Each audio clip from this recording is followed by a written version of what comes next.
Hello everybody, welcome back to the James Lawrence Allcott channel. I hope you guys are all doing wonderfully well. I'm out and about, I'm having a few drinks and watching the game with my mate Craig. As you guys know, you should know Craig if you're an OG.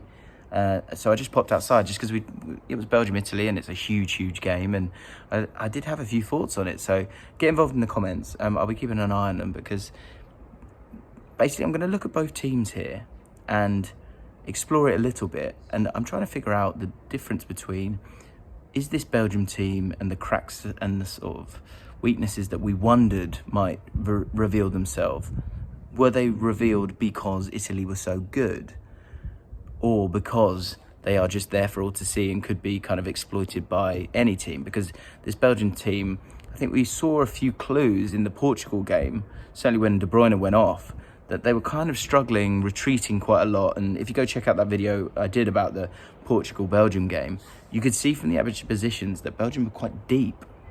Certainly the back line was really deep. And it felt like that was a deliberate ploy because of the concern about the lack of pace that this team had. Going into this game, I did feel like and often I do feel it this way about football games, it's kind of like styles make fights. A bit like boxing, and speed kind of kills.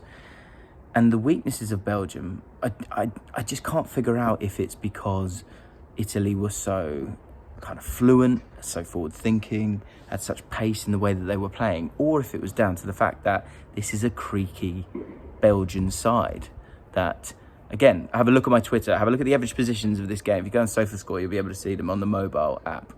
You'll see that De Bruyne and Lukaku, like massively isolated. Doku, who we've got to talk about in a second, Doku kind of up there as well. And then the rest of the team so deep that they weren't a kind of a cohesive unit, really. Certainly for a team that is ranked #1 in the world, expected to be one of the best teams in the world, and also a team that's expected to dominate games and possession in games. So this game was fascinating to watch.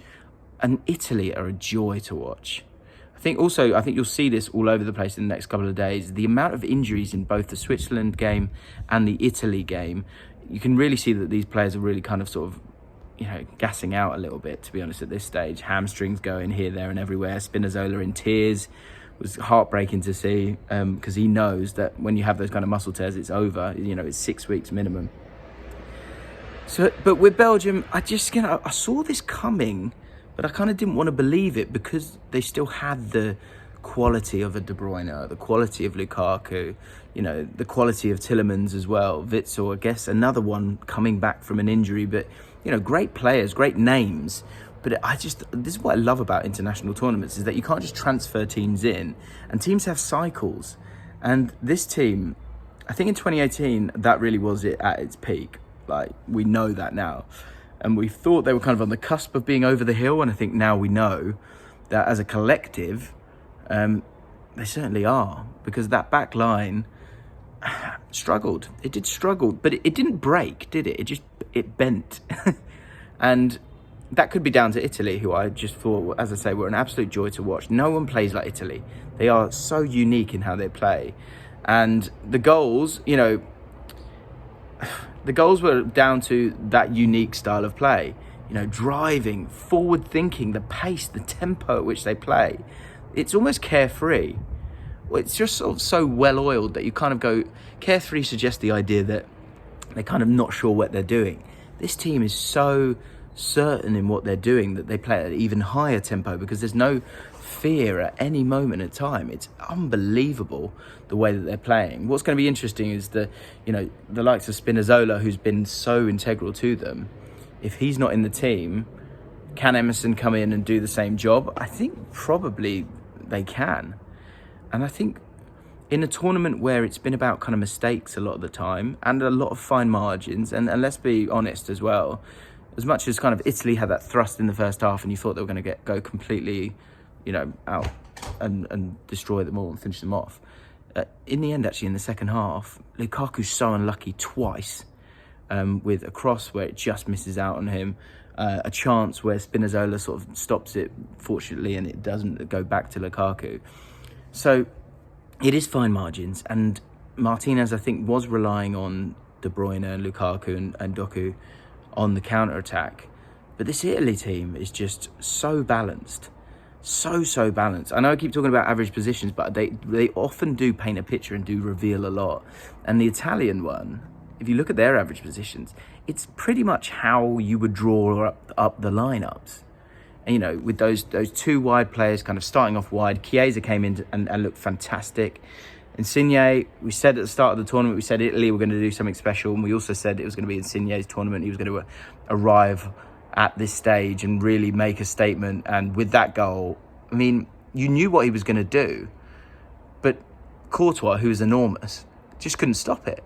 I think there's got to be some, you know, massive question marks on the defending there. But again, that kind of comes back to this kind of creaky idea of Belgium, that they were scared to kind of come out because someone as tricky as Insigne, they were scared to go near him because they felt that they weren't going to be able to stop him.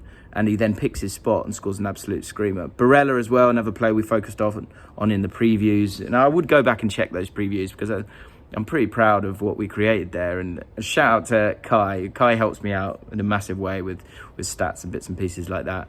And he really did call it in terms of this style of play and how far this Italy team could go. And how far can they go, guys? Let me know in the comments below. Because, you know, they've at every turn, I think it's only the Austrian team, and I think that's where Belgium missed a trick here.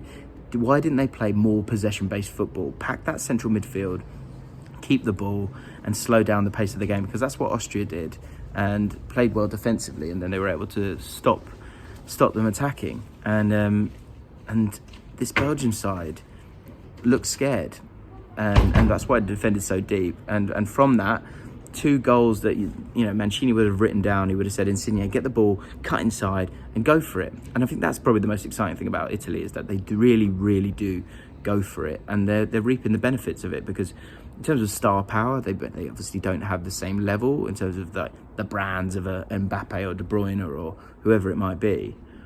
But as a team, they almost merge into one, all the players, because it is just such a well-oiled team, and they're all moving about in different areas. They know what they're doing in terms of the overloads down one side or the other side. They're throwing bodies forward. They've got bodies in the box. That's why Barella does what he does there, because he's got that freedom to go and do it. It's just so positive.